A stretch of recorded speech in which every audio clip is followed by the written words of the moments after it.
नमस्कार, good morning साथियों। उत्कर्ष की ऑनलाइन क्लास में आपका स्वागत है और मैं हूं आपका होस्ट और दोस्त नरेंद्र चौधरी। और मेरे दोस्तों, हम बात कर रहे थे राजस्थान की ज्योग्राफी या कहें राजस्थान के भूगोल की बात कर रहे थे। और इस सेशन के अंदर बड़े प्यार से, बड़े आराम से आपके अच्छे से नोट्स बनाते हुए हम लोगों ने 4-5 चैप्टर हम लोगों ने पढ़ लिए। राजस्थान के सामान्य परिचय को हमने पढ़ा, उसके बाद राजस्थान के भौतिक प्रदेश हमने पढ़े, राजस्थान की जलवायु को हमने पढ़ा है, और उसके बाद राजस्थान के अपोहा तंत्र में हम लोग पढ़ रहे थे राजस्थान की नदियाँ। ये हम लोगों ने पढ़ भी लिया था। और यहाँ से यदि हम बात करें तो नदियों का पूरा सेगमेंट पढ़ लिया था और उससे संबंधित जो प्रश्नोत्तरी थी उन पे भी कल हम लोगों ने चर्चा कर ली थी। और अब आगे चलते हैं भाई।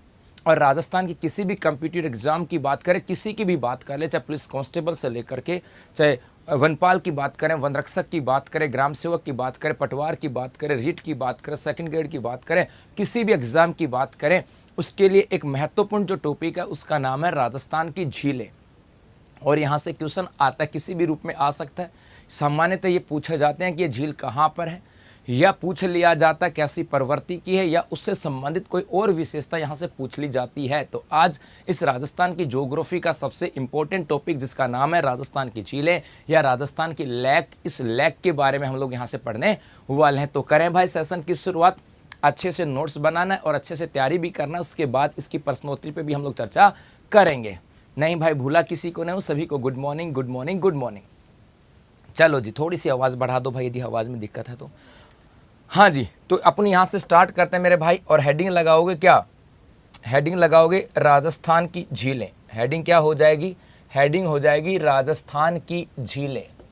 ये आपकी हेडिंग है, राजस्थान की झीलों की बात करें, ये आपकी हेडिंग हो गई। और सबसे पहले देखो कुछ बातें यहाँ से पढ़ते हैं। यदि हम बात करें, सबसे पहली चीज़ ये कि राजस्थान के अंदर सर्वाधिक झीलें कहाँ पर हैं। यदि हम बात करें, नोट्स बनाते चलना भाई, राजस्थान के अंदर सर्वाधिक झील कहाँ पर है, पहली बात तो इसी के साथ आती है। तो राजस्थान में सबसे अधिक जो झीलें आती हैं मेरे भाई, ये सबसे अधिक झीलें जो हैं ये हैं उदयपुर के अंदर। कहाँ पर हैं? उदयपुर के अंदर हैं। और इस उदयपुर के अंदर सर्वाधिक झीलें होने के कारण इसी उदयपुर को कहा जाता है, एक तो इसको कहा जाता है उदयपुर को झीलों की नगरी के नाम से जाना जाता है। क्या बोलते हैं इसे? झीलों की नगरी के नाम से जाना जाता है। इसी उदयपुर की बात करें तो याद रखना भाई, इसी उदयपुर की बात करें तो इसे वाइट सिटी के नाम से भी जाना जाता है। हिंदी में इस वाइट सिटी को कहा जाता है सफ़ेद नगरी। जैसे एग्जाम में आया हुआ है ना, ब्लू सिटी किसे कहा जाता है, तो आप एग्जाम में आया था। और जिस बार ये एग्जाम में आया था ना, ब्लू सिटी किसे कहा जाता था भाई, कईयों के तो तोते उड़ गए थे। रीज़न क्योंकि सब पहले तो हमने पढ़ा ही नहीं ब्लू सिटी। इसी प्रकार से ये आता है क्या, उसी प्रकार से सफ़ेद नगरी किसे कहा जाता है, सफ़ेद सिटी किसे कहा जाता है। तो जवाब क्या हो जाएगा सर? इसी उदयपुर को कहा जाता है। इसी उदयपुर की बात करें तो इसे कहा जाता है भाई माउंटेन। इसे माउंटेन व फाउंटेन की बात करें, इसे माउंटेन व फाउंटेन का शहर भी कहा जाता है। तो क्या कहते हैं इसे? इसे झीलों की नगरी, इसे वाइट सिटी, इसे सफ़ेद शहर या माउंटेन या फाउंटेन का शहर कहा जाता है। तो एक प्रश्न तो सीधा सीधा बन गया कि राजस्थान में सर्वाधिक झीलें कहाँ पर हैं? उदयपुर के अंदर है। चलो जी, अब आगे चलें। यहाँ से सीधा सीधा है, अभी तो स्टार्ट हुई है, अभी ट्रेलर स्टार्ट हुआ है, अभी बहुत सारी चीज़ें पढ़ेंगे। और हाँ, उदयपुर में कौन कौन से वो भी पढ़ेंगे बेटा।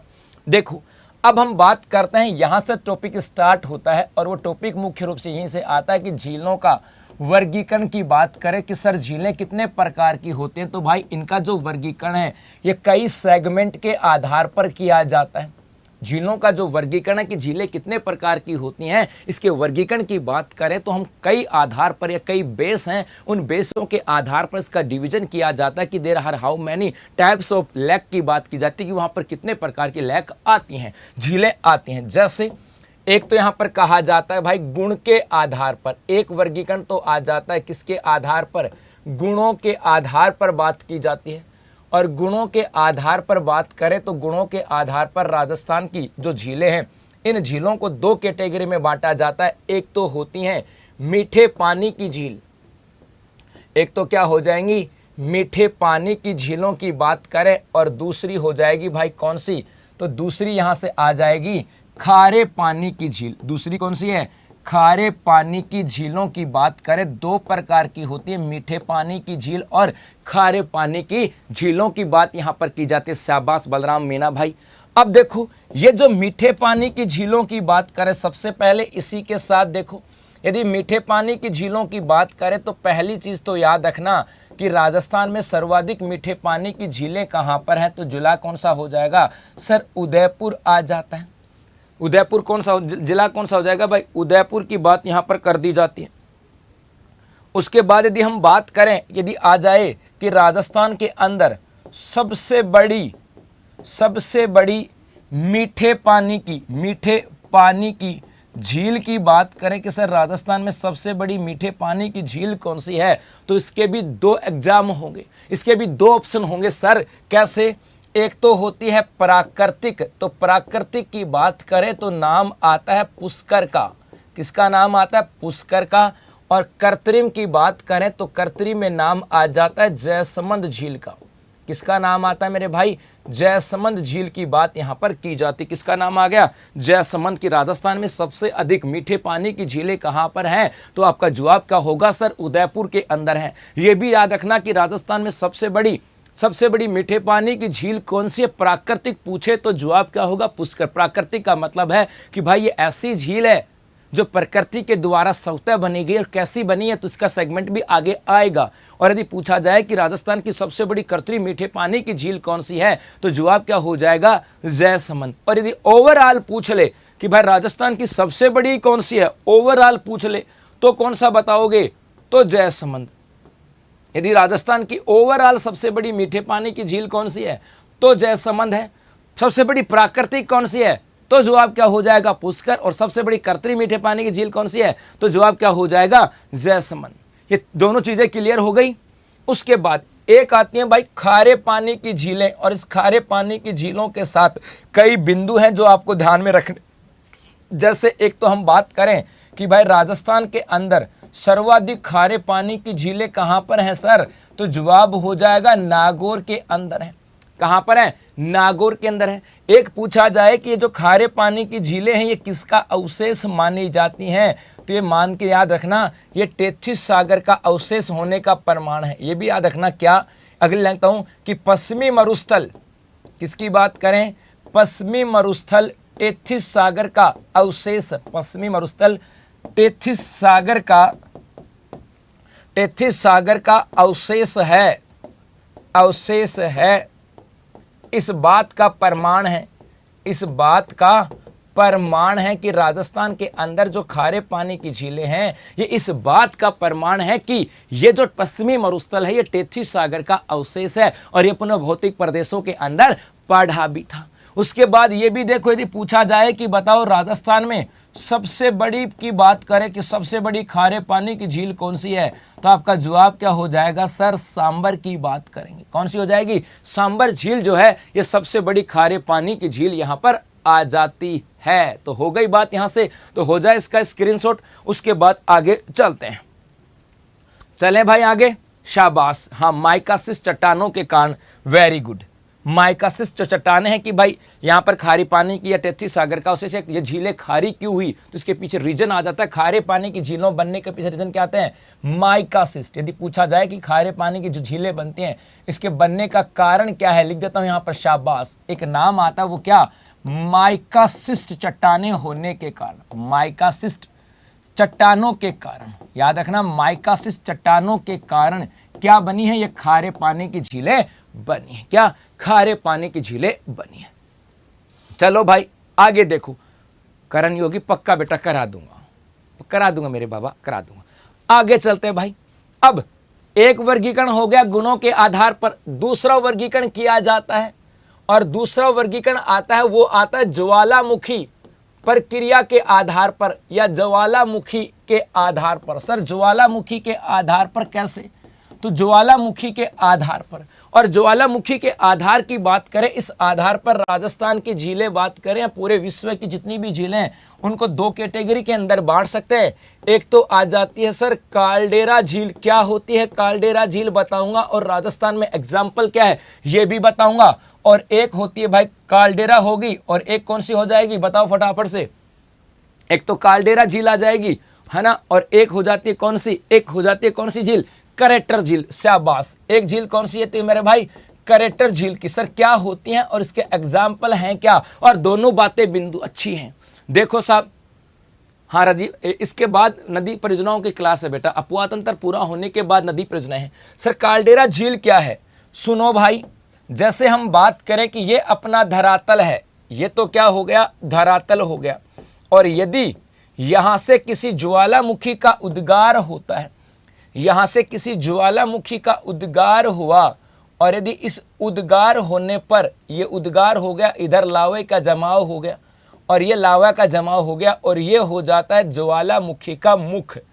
ये क्या है भाई, ये है ज्वालामुखी का मुख, ज्वालामुखी मुख है ये क्या है, ज्वालामुखी का मुख।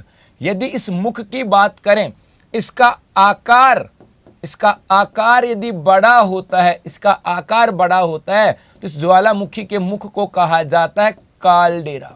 यदि याद रखना, यदि ज्वालामुखी के मुख का आकार यदि बड़ा है तो उसे क्या कहा जाता है, कालडेरा कहा जाता है। क्या बोलते हैं उसे, कालडेरा। अब क्या हुआ मेरे भाई, और उसके बाद जब इस क्षेत्र के अंदर बारिश वगैरह हो, वर्षा होने पर क्या होता है, इस मुख के क्षेत्र में पानी भर जाएगा, तो यहाँ पर एक झील बन जाती है, और इस बनी हुई झील को क्या कहते हैं, तो याद रखना इसे कहा जाता है कालडेरा झील की बात की जाती है। और राजस्थान में कालडेरा झील के एग्जाम्पल की बात करें तो उसका नाम आता है पुष्कर झील। तो याद रखना क्या हुआ इसकी कहानी, इसका मतलब ये हुआ, यदि ज्वालामुखी का उद्गार हुआ और उस ज्वालामुखी के मुख का आकार बड़ा है, यदि मुख का आकार बड़ा है तो उसे क्या कहा जाता है भाई, कालडेरा कहा जाता है। और उस कालडेरा क्षेत्र में वर्षा का पानी इकट्ठा होने पर वो एक झील नुमा आकृति बन गई, और उसे क्या कहा जाता है, कालडेरा झील कहा जाता है। जैसे महाराष्ट्र की बात करें, लोनार झील आ जाती है।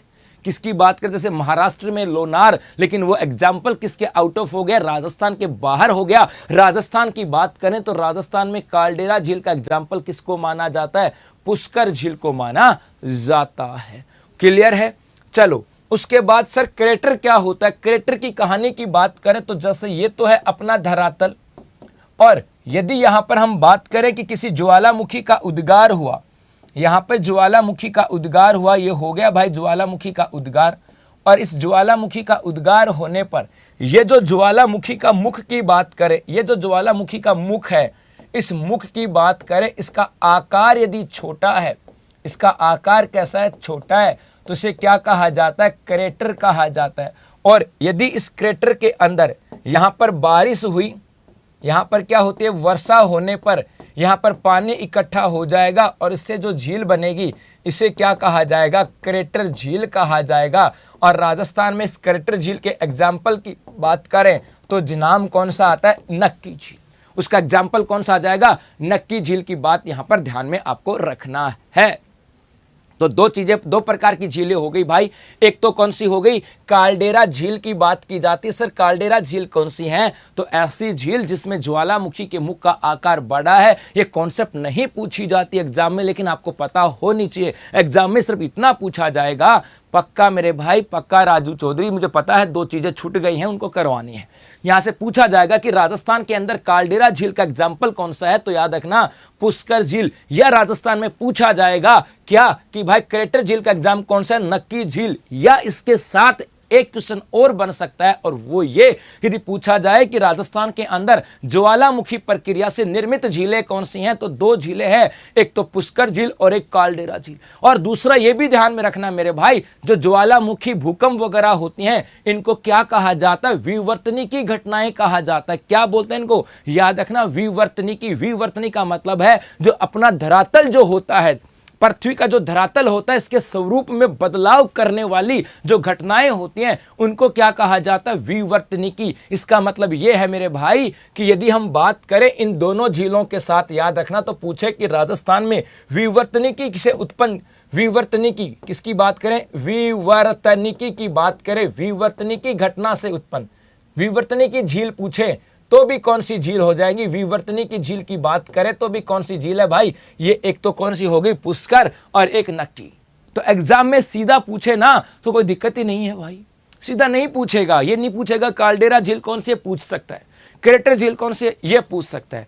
ये पूछ सकता है कि ज्वालामुखी प्रक्रिया से निर्मित झीलें कौन सी हैं, ये पूछा जा सकता है। यह पूछा जा सकता है विवर्तनी की झील। तो आप कहोगे सर विवर्तनी की तो बताया ही नहीं भाई, उसमें टीचर की दिक्कत नहीं है, अपने को समझना पड़ेगा। विवर्तनिकी का मतलब है वो घटना जिससे पृथ्वी के ऊपर विवर्तन होता है, स्वरूप में बदलाव होता है, और ये दोनों कैसी झीलें आती हैं, विवर्तनिकी की बात यहां पर की जाती है। तो उतार लो इसको, ले लो इसका स्क्रीनशॉट, उसके बाद आगे चलेंगे। हाँ, उल्का पिंड गिरने से भी विवर्तनिकी है, उल्का पिंड गिरेगा तो वो भी विवर्तनिकी के रूप में आएगा, लेकिन वो ये दो तो ही हैं, और भी आ जाएंगी। रामगढ़ की बात करें, हाँ, इस विवर्तनिकी में एक नाम और आता है रामगढ़, रामगढ़ झील, और ये कहां पर है, बारां के अंदर।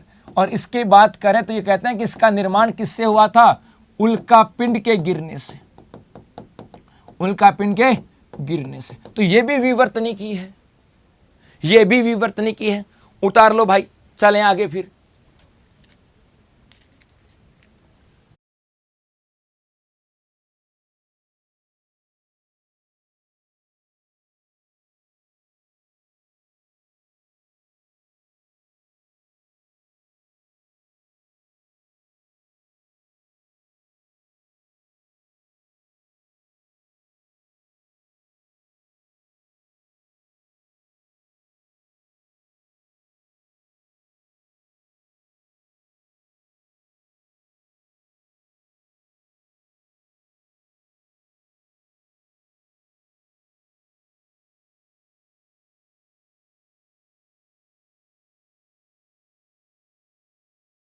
चलें आगे, आगे देखो, ये क्वेश्चन इंपॉर्टेंट है, और अभी तो शुरुआत है, अभी तो बहुत सारी चीजें बाकी मेरे भाई।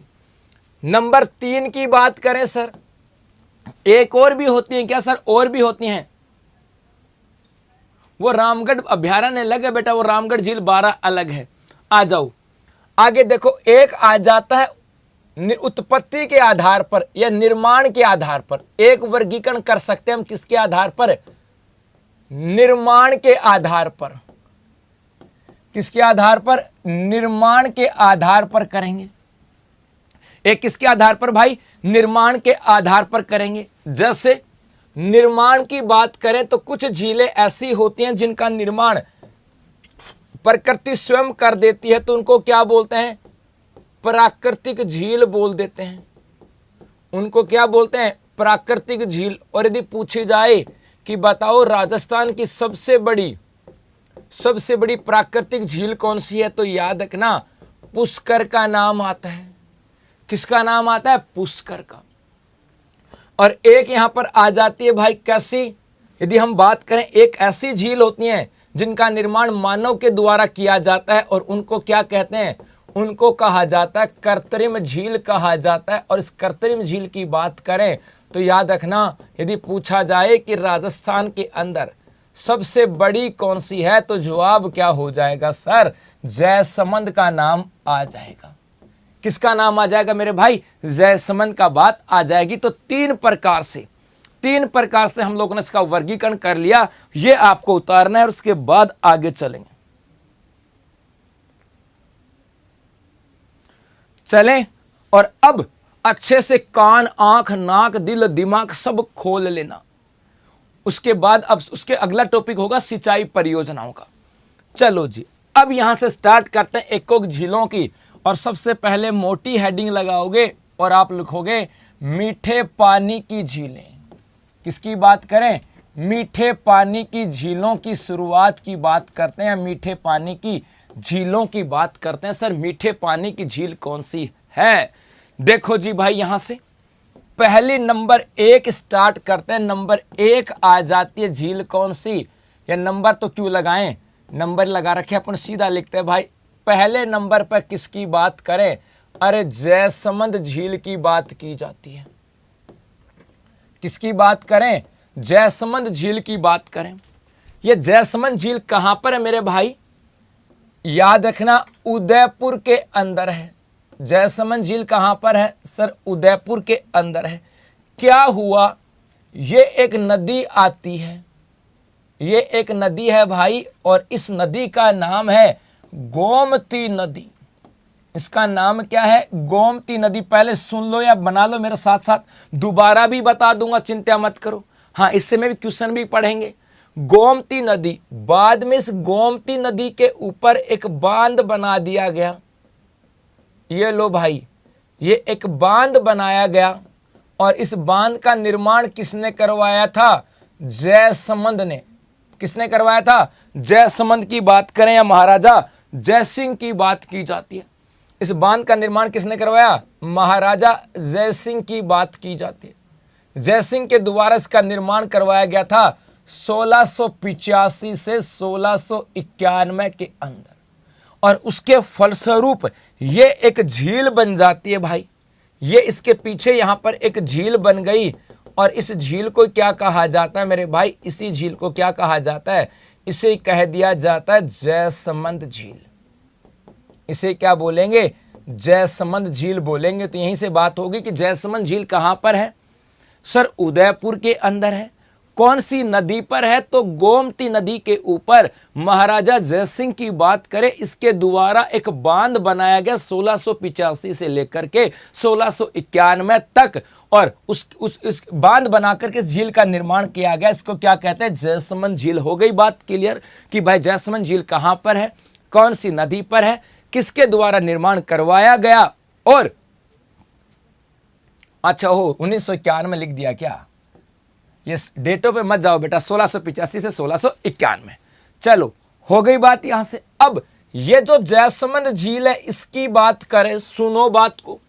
सबसे पहले याद रखना, राजस्थान की सबसे बड़ी वह भारत की दूसरी सबसे बड़ी कृत्रिम मीठे पानी की झील है। कृत्रिम मीठे पानी की झील है। मीठे पानी की झील की बात करें तो उसका नाम क्या आता है?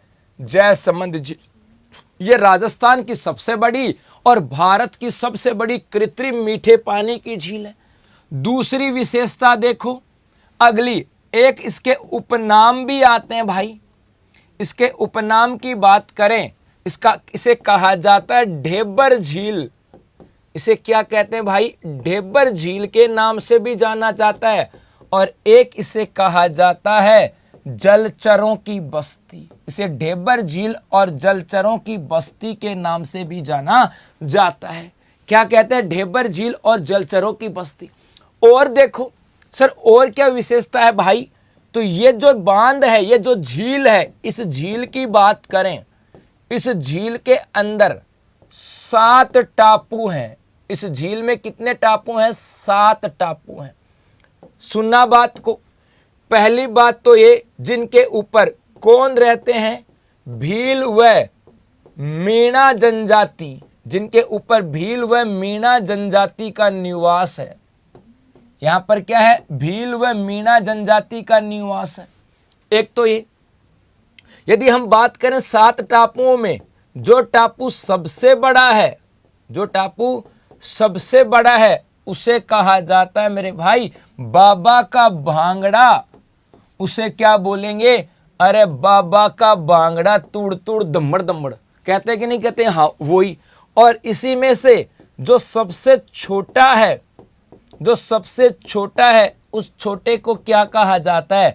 प्यारी के नाम से कहा जाता है। और हाल ही में हम लोगों ने, यदि हम बात करें तो यहां पर मेरे भाई एक करंट अफेयर्स में हम लोगों ने पढ़ा था कि कौन सी झील है जिसके आसपास के गांव और उनके टापुओं की बात करें लगभग 6-7 हजार की आबादी है और वहां पर एक भी कोरोना पेशेंट नहीं था। तो जवाब हो जाएगा वो जयसमंद झील की बात करें, इसके टापू और इसके आसपास जो गांव थे वो गांवों के द्वारा इतना शानदार डिसिप्लिन मेंटेन किया गया कि यहां पर एक भी कोरोना का पेशेंट नहीं आया था। क्यों नहीं आया था? तो इस टापू के ऊपर जो लोग रहते थे ना, उन्होंने कहा कि भाई बाहर से तो किसी को आना ही नहीं है, क्योंकि मूल निवासी तो हम हैं, बाहर हमें जाना नहीं है, क्योंकि हम लोग यहीं से खा लेंगे भाई। बोले आटा अनाज है हमारे पास, घर में पीस के खा लेंगे, तो घर में पीस के और प्याज के साथ खा लिया भाई इन्होंने, नमक मिर्च के साथ खा लिया, सब्जी की भी कोई बड़ी इश्यू नहीं थी।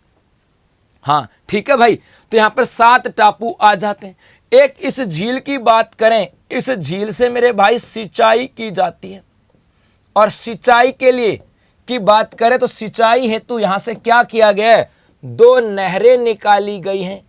एक नहर का नाम आता है श्यामपुरा नहर है, और एक नहर का नाम क्या आता है, भाट नहर। एक का नाम है श्यामपुरा नहर और एक का नाम क्या आ जाता है, भाट नहर यहां पर आ जाता है। बस इतनी सी बात आपको ध्यान में रखना है। और इसके अलावा एक ये जो टापू है, इस टापू की बात करें, इस 7 टापू में एक पर होटल आइसलैंड भी बना दिया गया, होटल आइसलैंड। इतनी सी बात है जयसमंद झील के साथ। कहां पर है भाई जयसमंद झील, तो याद रखना उदयपुर में है। गोमती नदी के ऊपर महाराजा जयसिंह के द्वारा 1685 से 1691 में एक बांध बना करके जयसमंद झील का निर्माण करवाया गया। यह राजस्थान की सबसे बड़ी व भारत की दूसरी सबसे बड़ी क्या है, कर्तरी मीठे पानी की झील है। इसे डेबर झील और जलचरों की बस्ती कहा जाता है। 7 टापू हैं जिन पे भील मीना जनजाति के लोग निवास करते हैं। सबसे बड़ी को बाबा का, सबसे बड़ा टापू से बड़ा, सबसे बड़ा जो टापू से बाबा का भांगड़ा, सबसे छोटे टापू को प्यारी कहा जाता है, और एक टापू पर होटल आइसलैंड है। और याद रखना एक इससे सिंचाई के लिए 2 नहरें निकाली गई हैं, श्यामपुरा और भाट। उतार लो भाई ये।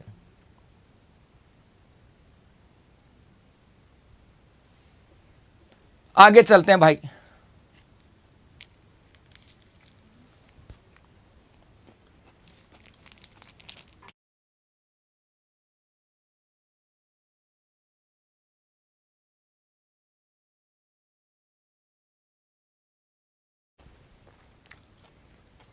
और देखो इसी के साथ बता दूं वो क्या सर, एक चीज और याद रखना, इस झील के पूर्व के अंदर एक कटा फटा पहाड़ है, ये पठार है। इसके पूर्व के अंदर एक कटा फटा पठार आता है, और उस पठार को क्या कहा जाता है, तो याद रखना लसाड़िया का पठार।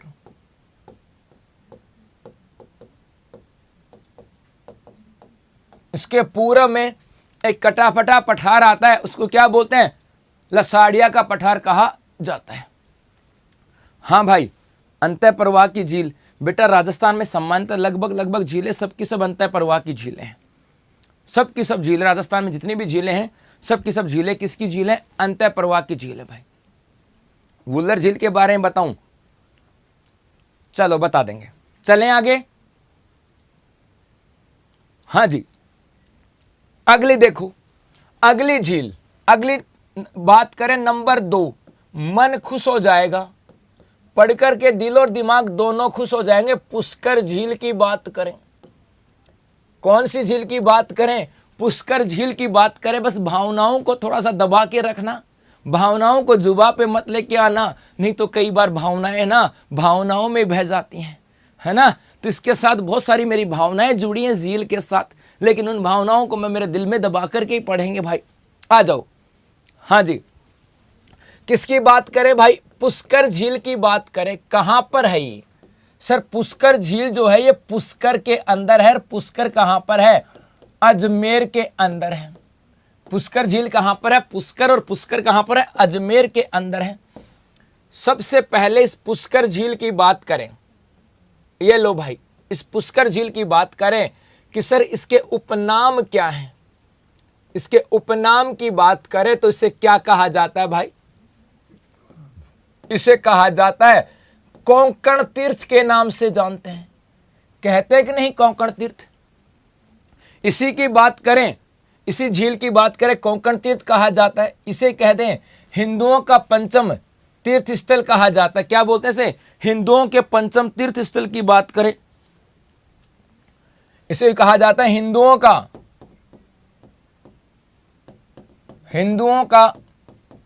पंचम तीर्थ स्थल कहते हैं। इसी की बात करें, तीर्थों का मामा कहा जाता है। इसे क्या कहते हैं भाई? तीर्थों के मामा के नाम से जाना जाता। तो कई नाम हो गए कोंकण तीर्थ। यदि हम बात करें हिंदुओं का पंचम तीर्थ, तीर्थों का मामा। और यदि बात करें तीर्थराज की बात करें, तीर्थराज, ये कई नाम इसके साथ आ जाते हैं। तीर्थराज हो गया, तीर्थों के मामा की बात हो गई, कोंकण तीर्थ होगा, कई नाम यहां से आ जाते हैं भाई। हाँ बेटा, शाबाश। अब देखो आगे चले कि सर ये पुष्कर झील जो है, इस पुष्कर झील का निर्माण कैसे हुआ? तो मेरे भाई इस पुष्कर झील के निर्माण की 3 बातें तो कम से कम पढ़नी है। 3 बातें तो कम से कम पढ़नी है। और वो क्या, यदि हम बात करें, हाँ बेटा एकदम बढ़िया है।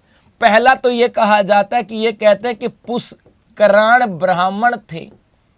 पुष्कराण ब्राह्मणों की बात करें कि पुष्कराण ब्राह्मण जो थे, ब्राह्मणों द्वारा निर्माण। एक तो ये कहा जाता है कि पुष्कराण ब्राह्मणों के द्वारा इसका निर्माण किया गया। एक बात तो ये कही जाती है। हाँ, तीर्थों की नानी की बात करें, बता देंगे बेटा। दूसरा क्या कहा जाता है? एक, हाँ बाम बताऊंगा बेटा, बलराज चिंता मत करो। एक इसके निर्माण के बारे में कहा जाता है कि ब्रह्मा जी के द्वारा, ब्रह्मा जी के हाथ से, ब्रह्मा जी के हाथ से गुलाब गिरने पर निर्माण। एक कहते हैं कि जो ब्रह्मा जी थे उनके हाथ में गुलाब था और वो गुलाब गिर गया, और गुलाब जब गिर गया तो उसकी वजह से क्या हो गया? इसका निर्माण हो गया, ऐसा भी कहा जाता है। एक हम बात करें भूगोल वाले क्या कहते हैं भाई? भूगोल वाले ये कहते हैं कि सर इसका निर्माण ज्वालामुखी प्रक्रिया से हुआ है। इसका निर्माण किससे? ज्वालामुखी प्रक्रिया से निर्माण, ज्वालामुखी प्रक्रिया से इसका निर्माण माना जाता है। और मेरे भाई एक बिजोलिया शिलालेख आता है। एक इसकी बात करें, ये 3 बातें तो आपको ध्यान में रखनी है बस। ये ज्वालामुखी प्रक्रिया, हाँ बस ये नहीं, इसके साथ नहीं। इसका मतलब ये हो गया, और ज्वालामुखी प्रक्रिया से निर्मित है, और इस ज्वालामुखी प्रक्रिया से निर्मित है तो कैसी झील है? तो कहते हैं कि ये राजस्थान में कैसी झील है? कालडेरा झील है। कैसी झील है भाई? कालडेरा झील है। हो गई बात यहां से क्लियर? हाँ, पांडवों के इसके सारे इसी के ऊपर हुआ था। एक झील और जिसे पंचकुंड कहा जाता है, जहां पर वर्तमान में एक मृग अभ्यारण्य है, उसकी भी चर्चा करेंगे बेटा, पूरा बनाऊंगा यहां से। हाँ चलो जी। उसके बाद देखो, यदि हम बात करें इस झील के साथ, तो ये कहते हैं कि ये जो झील है ये राजस्थान की सबसे प्राचीन झील है। राजस्थान की सबसे प्राचीन झील किसको माना जाता है? इसी पुष्कर झील को माना जाता है। ये भी देखो भाई, हाँ, एक कहा जाता है कि ये जो झील है, ये झील जो है ये राजस्थान की सबसे पवित्र झील है। राजस्थान की क्या है? ये सबसे पवित्र झील भी मानी जाती है। एक यदि हम बात करें, ये कहते हैं कि ये झील जो है ये राजस्थान की सबसे प्रदूषित झील भी है। सबसे प्रदूषित झील भी कह देते हैं कि सर राजस्थान की सबसे प्रदूषित झील भी कौन सी है?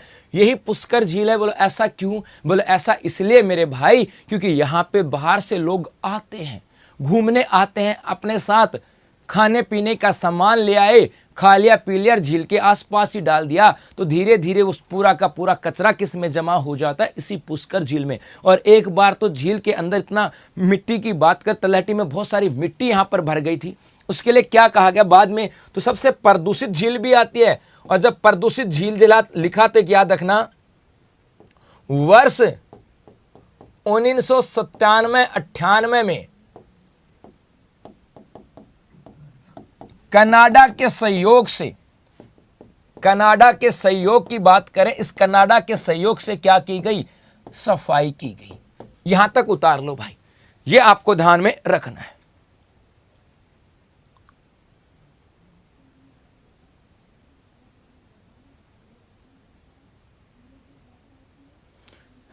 चलें आगे यहां से, चलो जी आगे देखो भाई, अगली बात करते हैं। आगे क्या हुआ सब, ये जो पुष्कर झील है, इस पुष्कर झील के सारे कई किंवदंतियां आती हैं। किंवदंतियों का मतलब है ऐसा कहा जाता है कि कहते हैं ऐसा है, अब है कि नहीं है ये मैं नहीं कह सकता, ऐसा कहा जाता है। हाँ पीडीएफ मिल जाएगी बेटा, मिल जाएगी पीडीएफ। अरे मंजिल यूं ही नहीं मिलती राही को, अरे मंजिल यूं ही नहीं मिलती है राही को, एक जुनून सा दिल में जगाना पड़ता है। पूछा चिड़िया से कि घोंसला कैसे बनता है, तो बोली तिनका तिनका उठाना पड़ता है, मेहनत करनी पड़ती है, और जो जितनी प्यारी मेहनत करेगा ना उसका घोंसला उतना ही प्यारा और शानदार होता है। आ जाओ भाई, यदि किंवदंतियों की बात करें, जैसे एक तो कहा जाता है क्या कि भाई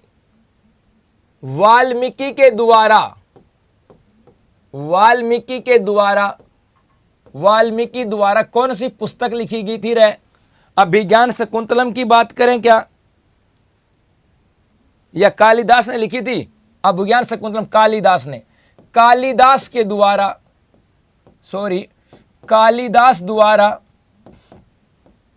द्वारा अभिज्ञान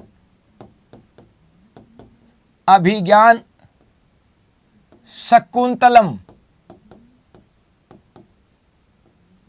की रचना।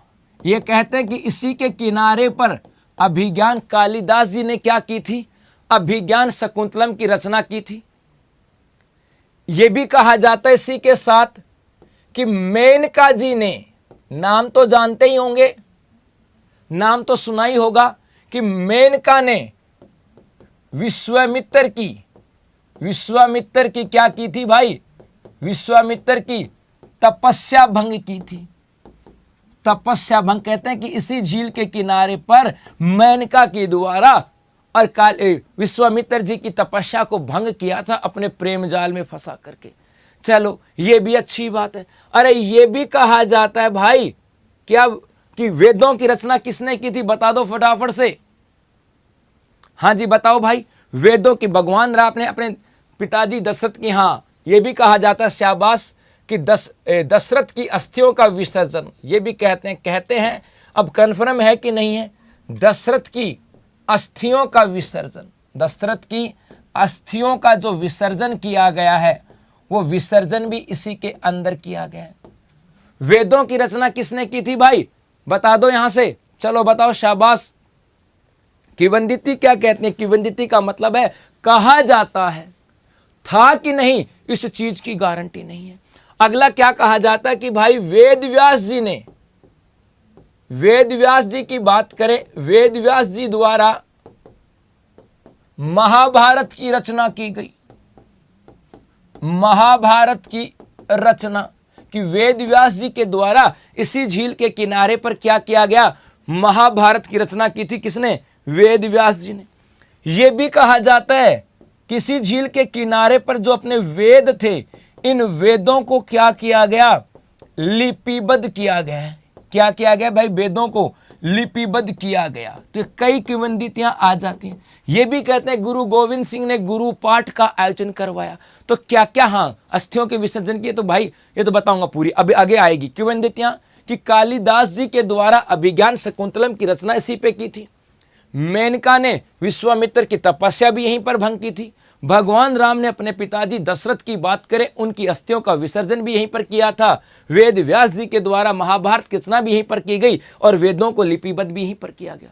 क्लियर है? चलो आगे देखो अब क्या कहानी है, अब सुनते चलना। ये तो झील आ गई अपनी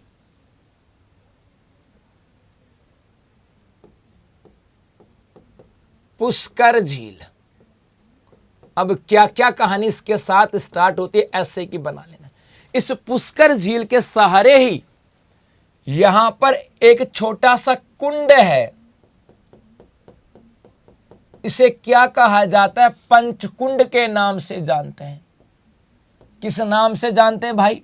पंचकुंड। और ये कहते हैं कि अज्ञातवास के दौरान, हाँ अटल बिहारी जाए की बताऊंगा मेरे भाई, चिंता मत करो, सब बताऊंगा, आ जाओ। ये कहते हैं कि अज्ञात काल में, अभी तो स्टार्ट हुआ है मामला, अभी तो भारत की आजादी पे भी तो जाएंगे।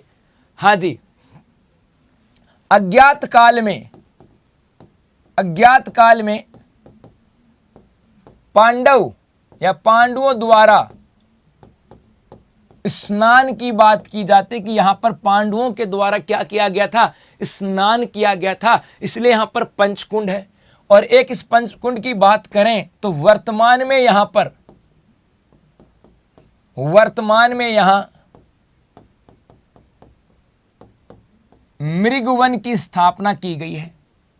मृगवन की क्या कर दी गई? स्थापना। वर्तमान में यहां पर मृगवन की स्थापना की गई। तो आता ना कि भाई राजस्थान में कितने मृगवन है? 7 हैं। 7 है तो उनमें से एक इस पंचकुंड के ऊपर है। ये वही पंचकुंड है मेरे भाई, यदि हम बात करें जहां पर क्या थी, जहां पर अज्ञात काल में पांडवों के द्वारा स्नान किया गया था। अब ये पुष्कर झील है साहब। इस पुष्कर झील की बात करें, ये कहते हैं कि इस पुष्कर झील की बात करें, इस पुष्कर झील के ऊपर 52 घाट है। क्या कहते हैं? इस पुष्कर झील के ऊपर कितने घाट हैं? 52 घाट। सर घाट क्या होते हैं? घाट का मतलब है कि भाई ये झील पवित्र है, तो लोग यहाँ पे नहाने आते थे। और नहाने के लिए किसकी बात की गई? वो जो छोटी छोटी जगह बनाई गई थी पत्थर वत्थर लगा के, उसकी बात करें, उन्हें क्या कहा जाता है? घाट कहा जाता है। तो यहाँ पर कितने घाट हैं? 52 घाट हैं। नमस्ते भाई, नमस्ते। इन 52 घाटों में से देखो, एक कहा जाता है कि सबसे बड़ा घाट कौन सा है? सबसे बड़ा घाट, तो भाई सबसे बड़ा घाट जो आता है उसका नाम है जयपुर घाट। क्या बोलते हैं? जयपुर घाट के नाम से जाना जाता है। उसके बाद में एक यहां पर आता है कि साहब सबसे पवित्र घाट कौन सा है? सबसे पवित्र घाट की बात करें तो सबसे पवित्र घाट कहा जाता है गो घाट। सबसे पवित्र घाट कौन सा है? गो घाट। और अब सुन लेना बात को, जो कुछ एक कह रहे थे। हाँ जी, गो घाट की बात करें, ये जो गो घाट है, इसी गो घाट की बात करें, यहीं पर क्या हुआ? यहीं पर मेरे भाई अटल बिहारी जी की, यहीं पर क्या हुआ? अटल बिहारी जी की अस्थियों का विसर्जन। इसी में क्या किया गया था? अटल बिहारी जी की अस्थियों का विसर्जन। जो सबसे पवित्र घाट है गो घाट, इसी के अंदर अटल बिहारी जी वाजपेयी की बात करें और उनकी अस्थियों का विसर्जन यहां पर किया गया था। अभी बताता हूं मेरे भाई श्यामलाल जी, चिंता मत करो। एक देखो, एक भाई यहां पर महिला घाट का नाम आता है। सर ये महिला घाट क्या है? तो भाई हुआ क्या था, एक दिल्ली दरबार लगा था 1914 के आसपास, पता होगा। उस दिल्ली दरबार में जॉर्ज पंचम आता है और उनकी बेगम या उनकी मिसेज की बात करें, जिनका नाम था क्या? मैडम मैरी आती है। और याद रखना, इस पुष्कर झील के साथ राजीव गांधी जी का भी संबंध आता है। राजीव गांधी का, क्योंकि कल परसों इनकी जयंती थी, तब एक पर्सन पढ़ाया गया था। और कांग्रेस की सरकार है तो पूछ ले भाई। तो राजीव गांधी जब भी राजस्थान में आते थे, पुष्कर के ऊपर आते थे। हाँ जी, क्या हुआ 1911 के, हाँ जो 1914 की बात करें, सॉरी 1914 में तो वर्ल्ड वार ही हो गया था। 1911 दिल्ली दरबार लगा था। 1911 दिल्ली दरबार लगा था। नहीं, महिला घाट या एक ही बात है। दिल्ली दरबार लगा और उस दिल्ली दरबार के अंदर जॉर्ज पंचम आया और वहीं पर उनके साथ उनकी मिसेज आती, जिनका नाम है मैडम मैरी। अब ये मैडम मैरी जो है, उनको जब पता लगा कि भाई पुष्कर झील की बड़ी तगड़ी मान्यता है, तो वो यहां पर आती है। लोग कहते हैं कि पुष्कर झील में नहाने से जितने भी पाप है ना, वो पाप धुल जाते हैं। तो मैडम मैरी को भी कहा कि मैडम मैरी जी आप भी नहा लो भाई, स्नान कर लो। तो उन्होंने कहा व्हाट इज दिस, ये क्या है? सर बोला क्यों? बोले हम तो यहीं पे नहाते हैं। अरे बोले भाई तुम तो नहाते होंगे, लेकिन ये सही चीज नहीं है। यहीं पर महिला और यहीं पर पुरुष एक जगह नहा रहे हैं, ये अच्छी बात नहीं है। महिलाओं के लिए जगह अलग हो तो सुरक्षित हो, ज़्यादा बढ़िया है। महिलाएं एकदम सहज होकर के आराम से नहा सकती हैं। उन्होंने ये बात कही तो उन्होंने क्या कर दिया, मैडम मैरी ने यहां पर महिलाओं के लिए एक अलग सा घाट बना दिया जिसका नाम था महिला घाट। तो याद रखना, इस महिला घाट का निर्माण किसने करवा दिया, तो निर्माण मैडम मैरी ने करवाया भाई। अब उसके बाद कालांतर में आगे चलें, आपको पता होगा बाद में किसकी मृत्यु हुई, गांधी जी की मृत्यु होती है। और गांधी जी की मृत्यु होने के बाद यदि हम बात करें तो यह महिला जो घाट है, इसी महिला घाट के ऊपर क्या किया गया भाई, गांधी जी की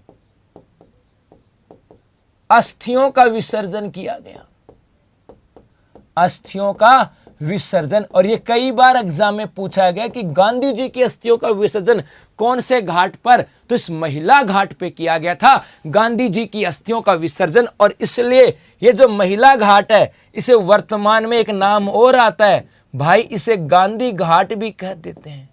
तो वर्तमान में इसे गांधी घाट भी कह देते हैं। ये बात समझ में आ गई क्या? हाँ जी, गांधी घाट भी इसको कह देते हैं यहां पर। चलो जी, हो गई बात यहां से क्लियर। आगे आ जाओ। अब ये जो पुष्कर झील है, इसके साथ और क्या क्या चीजें हैं, और भी आती हैं क्या चीजें? हाँ, अभी तो बहुत सारी चीजें बाकी हैं भाई। सर क्या क्या बाकी है, देखो।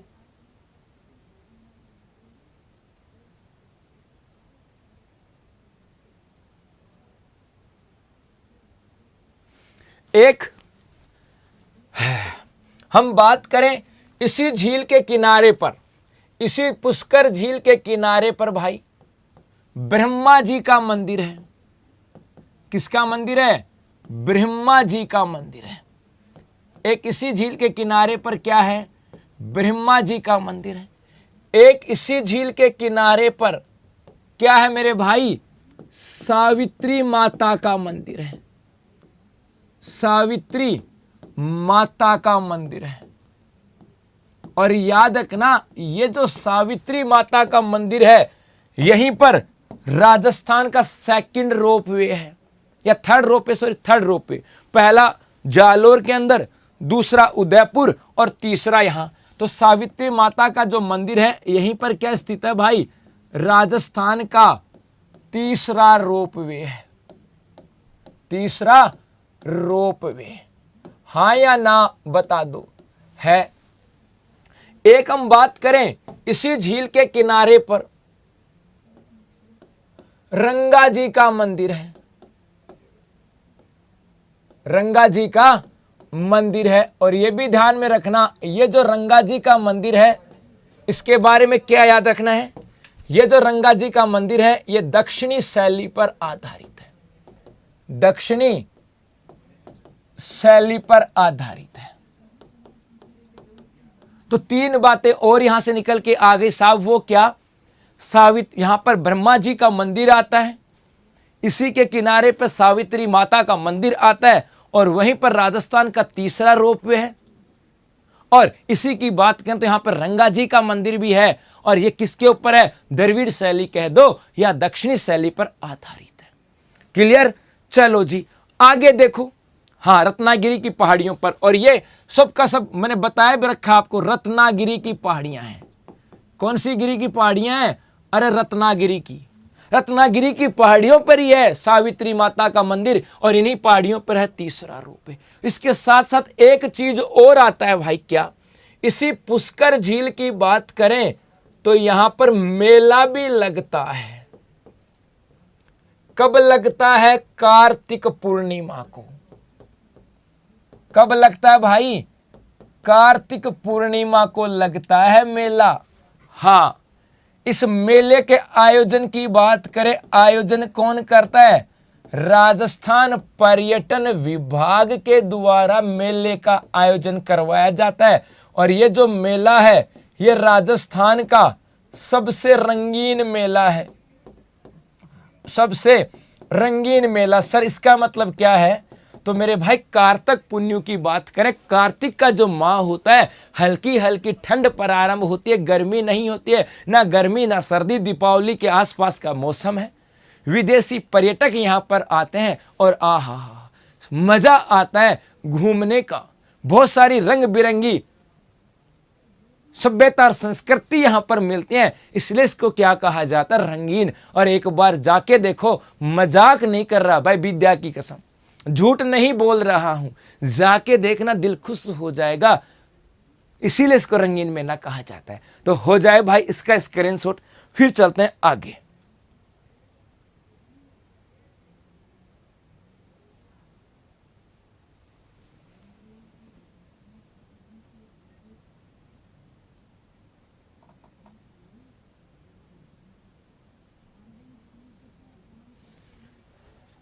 चले भाई, हो गई यहां से कहानी, स्क्रीनशॉट ले लो।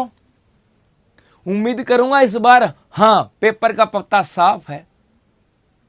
चलो जी आगे देखो, पूर्णिमा, कार्तिक पूर्णिमा को कोलायत में भी लगता है रोप वे। क्या होता है बेटा, एक बार जाके आओ। देखो कुछ चीजें ऐसी होती हैं जो बताने से समझ में नहीं आती। बहुत सारी चीजें आपको पता है, जो मैं बता भी दूंगा समझ में नहीं आएंगी, आपको सब पता है। एक बार जाके आओ, करके देखो, बैठ के देखो, पता लग जाएगा कि कौन सी बातें क्या होती हैं। रोप वे एक बार जाके आओ, इस बहाने आपको पूरी की चीजें समझ में आ जाएंगी। चले भाई, अगली झील कौन सी, पिछोला झील। अगली झील कौन सी है, पिछोला झील। पेज में, पूरे पेज में बनाना है, डायग्राम बनाऊंगा, एक को बातें यहीं से लिख लेना, मजा आ जाएगा। यह झील है पिछोला, ये लो भाई,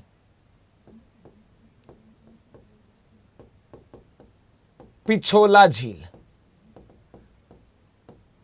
सर कहां पर है, यह तो सोचने की जरूरत नहीं है, सबको पता है, उदयपुर में है।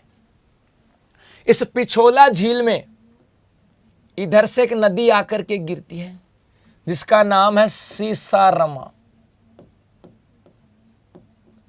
सीसारमा नदी। इधर से एक नदी आकर के गिरती है जिसका नाम है बूजड़ा नदी। सीसारमा और बूजड़ा नदी इसके अंदर आकर के गिरती हैं। और एक इस झील के निर्माण की बात करें तो इसका निर्माण जो है ये कहा जाता है कि भाई 14वीं शताब्दी में, 14वीं शताब्दी की बात करें, इस 14वीं शताब्दी में बंजारे द्वारा कि 14वीं शताब्दी में एक बंजारा था और उस बंजारे के द्वारा क्या किया गया, इस पिछोला झील का निर्माण करवाया गया। ये उदयपुर के सिटी पैलेस की बात करें, वहां के शाही महल के पीछे था, इसलिए इसका नाम क्या पड़ गया, पिछोला झील। इसलिए नाम क्या पड़ गया, पिछोला झील। बल्कि एक बंजारे के द्वारा इसका निर्माण करवाया गया था। दो नदियां आकर के गिरती हैं भाई, सीसारमा और बूजड़ा।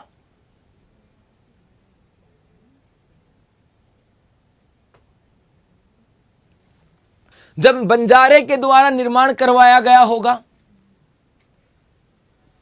राजस्थान में 3 स्थानों पर चुन्नीलाल पटीर बेटा, जहां पर अटल बिहारी वाजपेयी की अस्थियों का विसर्जन राजस्थान में 3 स्थानों पर किया गया है।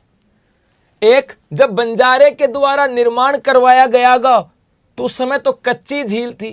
तो एक आता है कि झील का पक्का कार्य, इस झील का पक्का कार्य किसके द्वारा, तो यहां के महाराणा उदय सिंह के द्वारा।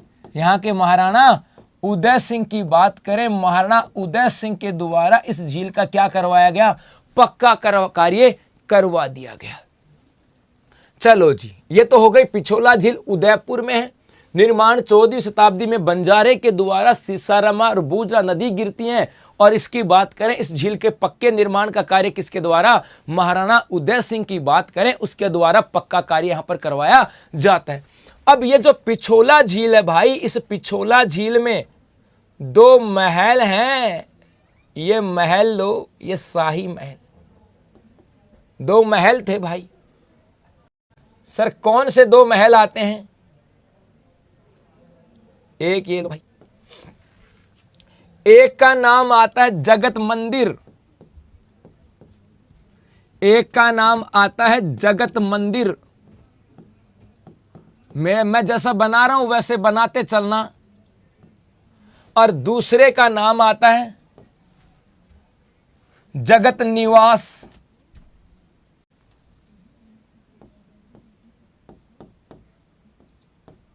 जगत निवास, एक का नाम क्या आता है भाई, जगत मंदिर, और एक का नाम आ जाता है जगत निवास। ये दो यहां पर आ जाते हैं। चलो कोई बात नहीं है।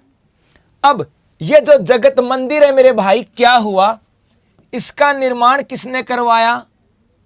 सुन लेना कहानियां अच्छी अच्छी। इसका निर्माण जगत सिंह प्रथम ने, इसका निर्माण किसने करवाया? जगत सिंह प्रथम ने करवाया। क्लियर है बात? चलो अगली चीज, इसके बारे में कई चीजें आती हैं।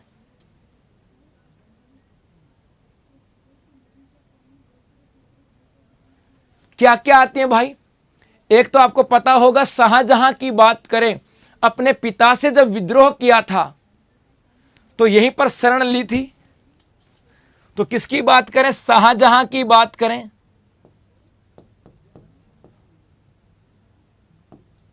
शाहजहां ने अपने पिता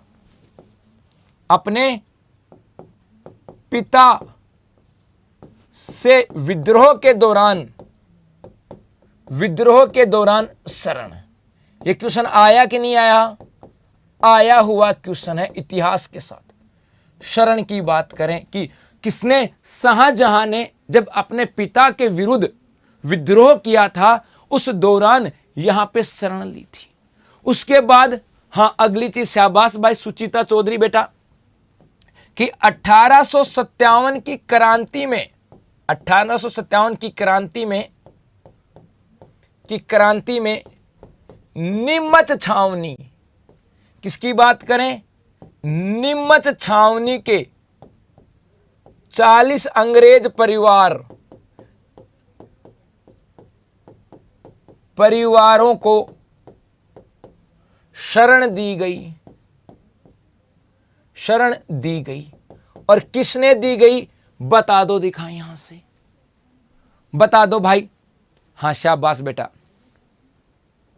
हाँ, शाहजहां ने जहांगीर से जो विद्रोह किया था, ममता डागर, शाबाश, यहीं पर शरण ली थी। एक ही बात है, पिता से कह दो, चाहे एक ही बात है। और 1857 की क्रांति के अंदर नीमच छावनी के जो सैनिक थे, जो अंग्रेज परिवार थे, उनको यहां पे शरण दी। किसने भाई? तो किसने दी थी? स्वरूप सिंह ने। ये कई बार पूछी हुई बातें हैं। तो यह बात तो किसके साथ आती है? जगत मंदिर के साथ।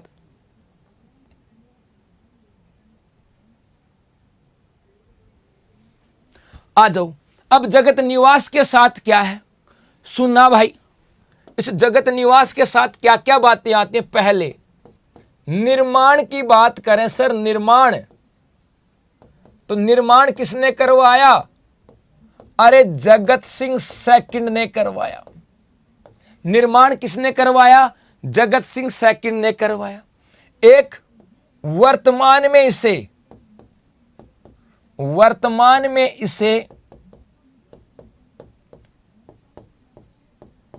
होटल लेक पैलेस बना दिया गया। लेक पैलेस बनाया गया। वर्तमान में से क्या बना दिया गया? होटल लेक पैलेस बना दिया गया। और मेरे भाई, इस होटल लेक पैलेस की बात करें तो हॉलीवुड का एक अभिनेता है जिसका नाम है टॉम क्रूज। शरण, अच्छा ये बात है क्या? अरे हिंदी पे मत जाओ बेटा, हिंदी में आप ज्योग्राफी वाली मास्टर से हिंदी शुद्धि की थोड़ी सी उम्मीद है, खास करके मेरे से कम ही करना है ना भाई, थोड़ी सी कम करना।